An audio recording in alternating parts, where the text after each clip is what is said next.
So here we are, we're going to go through the mark sheets now. I did say in the last video that I would also go through the mark sheets on that one, but although the mark sheets come in time before that video went live, I did not have enough time to edit that one and get it in before it had to be uploaded. So we're going to go through those mark sheets as well today. So what the mark sheets are is when you do Horse of the Year show qualifiers, you get marked on your ride and your confirmation. So I've got my laptop here with me with the mark sheets on, but I'm not going to show the mark sheets in this video because although I put myself out on the internet, these other competitors might not. So I'm not going to risk showing you their marks. So what the mark sheets are is, what it's about is we get marked on our ride and our confirmation.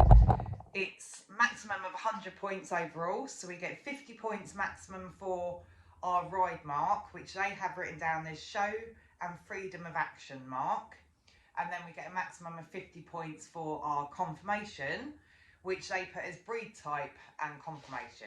Then they add those two marks together and we get the marks out of 100. So this last show that we went to, the home produced and amateur show, we come out with marks of 50, which 50 out of 100, you look at it like that, we're in the middle, it's average, but that essentially is a low mark.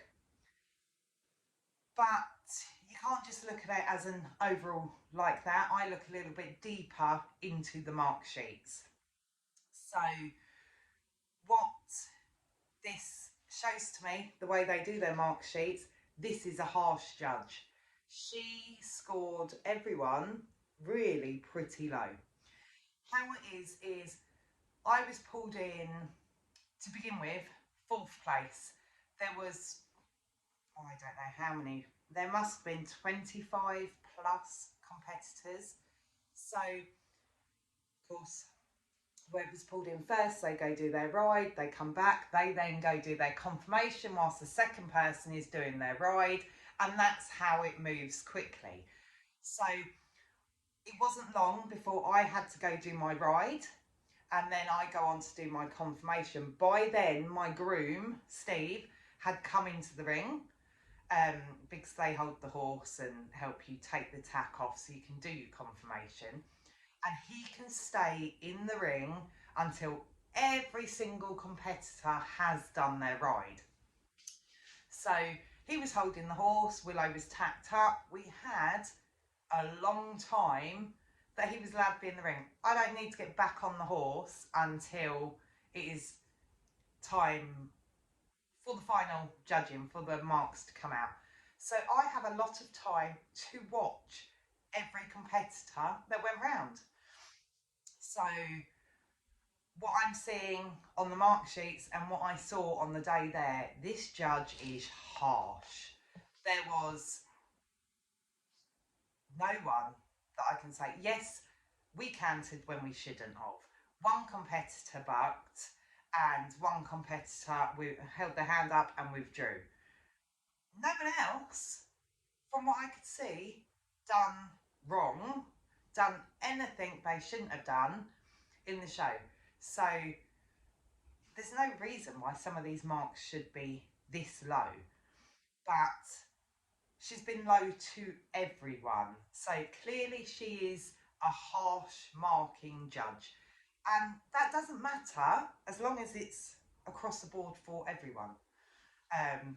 Some judges always give loads of marks, but as long as that's over the board with everyone and the winner still comes out with the most marks, then it's okay. So honestly, 50 out of 100 for me is what I would call low, but it is average for the marks that she's given everyone. So we got 24 out of 50 for our ride mark, which again is halfway. We did go wrong. She had set it wasn't a set show. We could choose our show, but we had to do a extended trot. We had to do one change of rein, and we had to show an extension and gallop.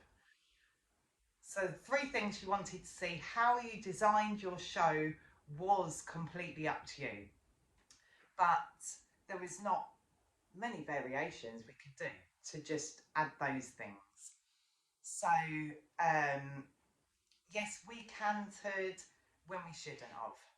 Should I have, when we come round and we were on the right leg canter, we then going across the diagonal in the extended trot that she wanted to see, we picked up left rein canter. Should I have carried on with left rein canter, done a gallop on the short side and done my long trot on the long side?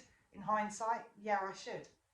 Judge didn't know what my show was meant to look like, so that would have still flowed and still done everything that she wanted to see, but I didn't. You know, hindsight's a wonderful thing. He picked up the left rein canter. I pulled him back to the trot to do the extended trot. That's a fault. So, you know, it's my fault. Watching back the video now, I can see I sat for two to change trot leg. We're going along the diagonal. It doesn't matter what trot leg I was on, but he thought me sitting by two was, I was then going to ask for the left rein canter. He's just a bit of a forward-thinking horse. So it's my fault, completely my fault. But I know that for next time. You know, you learn from your mistakes and everything. So 24 is quite a harsh mark. But as I say, everyone is in the 20s and the low 30s. So that's not a bad mark at all. One competitor, as I say, one withdrew. She held her hand up and withdrew. I can see that on here. It's got an R. Usually it's a W, but they withdrew. One competitor here has got a ride mark as low as 8. I've never seen a mark that low. This is what I say. This judge is very critical on the numbers she gives. I got 24, so that's not bad for the mark she was giving out. For the confirmation, we got 26. Again, that's about average. A little below average for what she was giving out. But I know Willow conformationally is not the best horse. He's got a scar on his back leg that he's had since I got him. He has done his suspensory, so there is some swelling on his back leg. We've got it as small as we can, but we can't get rid of it. They're both conformational marks. We went on the Sunday. He was due the farrier on the Monday. So his feet were looking a bit tatty. Should I have got the farrier out the week before? Yes, I should have really for this level showing, but he was at a stag do. So I couldn't do that. That's a conformational. They take that into consideration. Willow has a scar on the side of his face. I've got a chunky bridle for him. That happened before I got him as well. I've got a chunky bridle for him, so where the throat lash sits, it should cover it. But if he moves his head, it could move. They can see the scar. They will take that into consideration as well. So confirmation is a hard one, and he's not the best conformationally. But he's got the attitude to do this kind of level. If you've watched the video, there were so many in the class that half of us had to stand in the middle of the ring whilst half did their first go round, and then they stood in the ring and the next lot went. There were so many of us, and that's what I love about Willow, is the fact that he's got such a level-headed brain. We could all be galloping around. You know, I think there must be not too far short of 30 competitors here. we could all be galloping around and he doesn't care. So that's what I love about him. Although conformationally, it's he is not the best conformationally. I will do a video about what I look for in conformation and what makes a good conformation horse. Someone has asked about it before and what I look for in a horse that I buy. But we'll go through that because Willow's not the best conformationally. Out of my horses, the best one conformationally is Gambler. He's the best, then Donut, then Champ, then Willow, I would say, conformationally. But yeah, I can make a whole separate video on their faults and everything. No horse is perfect. If I could make the perfect horse out of, well, I'd say 3 of mine, because Donut, I don't count him at the moment. He's young. We don't know the whole ins and outs of him yet. To get the best horse out of my 3, I'd have Gambler's conformation, Champ's boldness, his presence, the look at me attitude, but Willow's level head. If I could put all 3 of them together, you'll have the perfect horse. So that was this week's mark sheets. Very low, but there was a lot of us around that ballpark mark. So yes, it's low, but it's not low for what she was dishing out. Let's see the week before. No, that's this one. How did I do the week before? The week before we weren't in the top 10.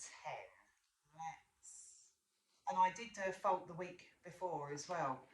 We were meant to trot round a corner and he picked up canter for 1 stride. He did. So let's have a look. Let's remember what my number was.